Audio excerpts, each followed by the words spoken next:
He just liked to do everything, anything and everything. He liked to help people. He dearly loved the fire department. He joined the Canton Township Volunteer Fire Department at age 14 as a junior firefighter, and basically a junior can do in-house training. They can't take any state training. They do in-house training until they're 16, then they can take some state training, and then when he turned 18, then you can take your structure classes, and when he turned 18 he did that, and he was able to do interior firefighting. And he did that. He worked his way up lieutenant, and he got hired at the City of Washington in 2006, which is a paid department, and at the time he was captain in our fire department, but being he had to give that up. He had to give that up because the city's union, and they don't allow that, so that he had to give that up. But he was still secretary of our department, and he was considered a social member, so he was still secretary. But he very knowledgeable in what he did as far as firefighting, rescue. Our department had a complete line of rescue tools, the Jaws of Life. Had a complete line of those, and he was very knowledgeable in rescue. He helped a couple instructors in classes we went to, help them do rescue classes. It was nice having him there. I didn't get much flack from my wife about being down there when he was with me. So, but I didn't force him to join. I asked him if he wanted to join when he turned 14. No, he didn't want to, and I think we had a fire department picnic that year he turned 14, or the next year. That year he turned 14, we had a fire department picnic, and we went, and the guys out there, why didn't you join? Why didn't you join? Well, he finally, the following March, I think he joined. I think he did join. It wasn't until the following March he joined, and like I said, he could do in-house training, and that's how you learn everything. You learn all the stuff and what all the stuff is, and by the time you do all that, when it comes to the state training where you go out, then you're pretty knowledgeable on what to do and how to use different tools and stuff. It was nice having him around, and even when I wasn't around, if I heard we got a call, and usually he was in the officer's seat on a truck, and I heard his voice on the radio, it made me feel good, because I knew he was there, and somebody would be able to do things and be able to, being an officer, and be able to help take control of the situation if I knew some of the other officers weren't there. So that helped pretty good. And a couple times we, as a family, because I'm assistant chief and my brother-in-law was chief, and we'd go on vacation sometimes, and Jeremy being captain, that's the next in line, he'd be in charge. And we felt pretty good about it, leaving with him in charge. He got a lot out of it. I mean, he helped, he learned a lot, and of course I didn't teach him that much. He learned a lot on his own, and just being out there, and he'd be out there every night. I mean, just to hang out, and there was a couple other guys that'd hang out down there, and they'd do a lot of stuff. And if you needed to know where something was, Jeremy knew where it was, on a truck or in the station or sitting there. And when he got hired at the city, he helped a couple guys out. He helped one guy move, and matter of fact, the guy he helped move, I think that November or something, he was actually at the fire with Jeremy. He was actually with him when the roof collapsed, and he was more inside the building, inside the doorway, so he just got pinned by the roof. Jeremy was out on the sidewalk, and the roof collapsed on him.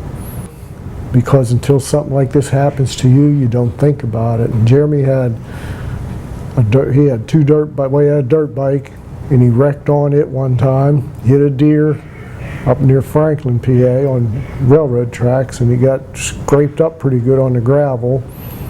He got another dirt bike, and he wrecked on it and broke his wrist. And then he got rid of the dirt bikes and got a street bike. And she was more worried about the street bikes than the fire calls. Like I said, until something like this happens to you, you never think about it.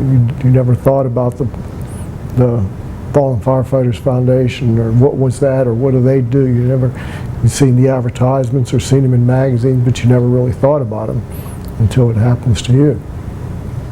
We've been back Jeremy was honored in 2008, and we've been back every year. It means a lot coming back here helping and being able to help the new families.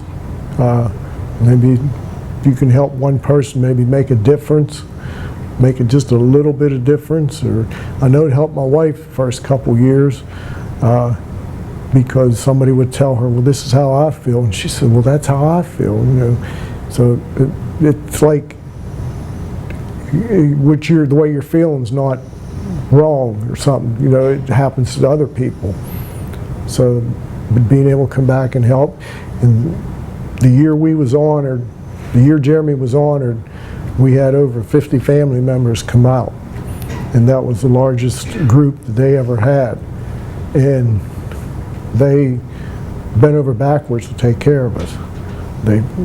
When you get this literature in the mail, and you see, well, meals will be provided at the campus.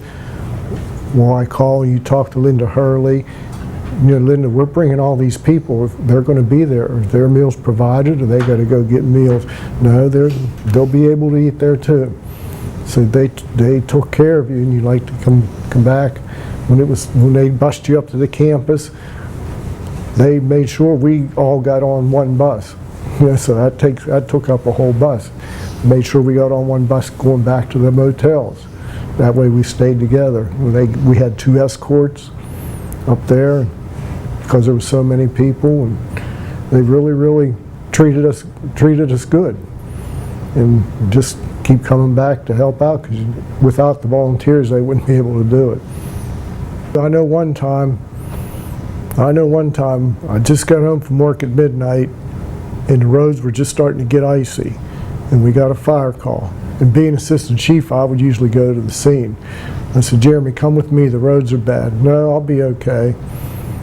Well, it was on the other side of the township, and it was a vehicle fire, and it was a vehicle fire in a neighboring township. We got to the top of a real steep hill, and I wouldn't let the trucks go down the hill because there was vehicles sliding down there, and I wouldn't let them go down.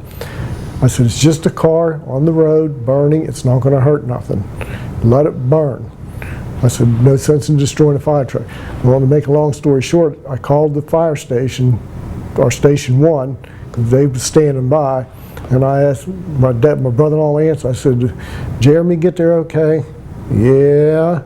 I said, what happened? Nothing happened.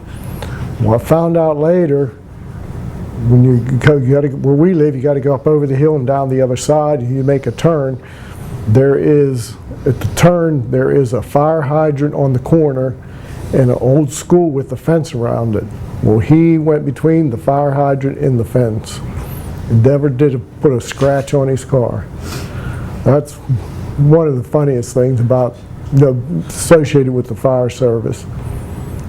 But I mean, they was always clowning around down there, but when the tones went off and there was a call, it was all serious.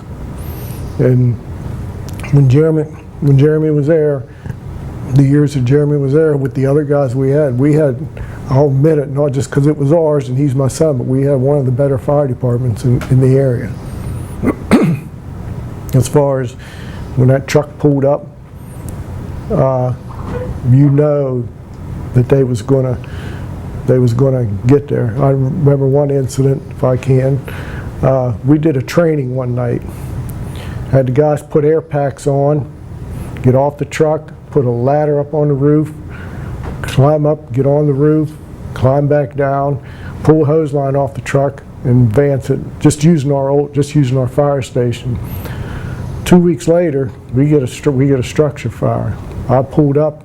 There's a guy hanging out second story window, and he wanted to jump. I wouldn't let him jump. The fire wasn't in his room, but the smoke was starting to get bad. The truck come in. They hit the hydrant. I told him, when you get off that truck, get a ladder off to the side and get it over to this side of the building. And they're wondering what I'm talking about. And they're all packed up. Jeremy, they got the ladder off, went over, got the guy up on the got the ladder up to the window, got up and got the guy out the window. Then they had to get back down and go start pulling hose lines off to fight the fire. And they all did a fantastic job. They got the guy out, he didn't get hurt, and got the fire knocked down. We did with them guys, because they was all younger guys, they all took their classes, and they knew what they was doing. You knew, when you knew that truck was coming out the door, you knew when you said something, it would get done right. He was always funny. Like I said, he was always clowning around and always teasing his sister's kids. She had 2 daughters, always teasing them. And the one, he was always picking on her and leave me alone, leave me alone. And I mean, he always helped somebody, like I said, about helping the other fire guy from the Washington Fire Department move. I'm going here to help him, I'm going to go do this. And I mean, he was always helping somebody do something. Like I said, and funny, when him and my nephews get together at a party and, you know, Christmas time or something, they was always clowning around or doing something stupid or crazy. And we go to a campground in West Virginia. We have a bunch of family that has camps up there, and he loved going up there. And he was always clowning, had a few beers and always clowning around up there and having a good time. And he could drink the beers and not worry about getting a fire call.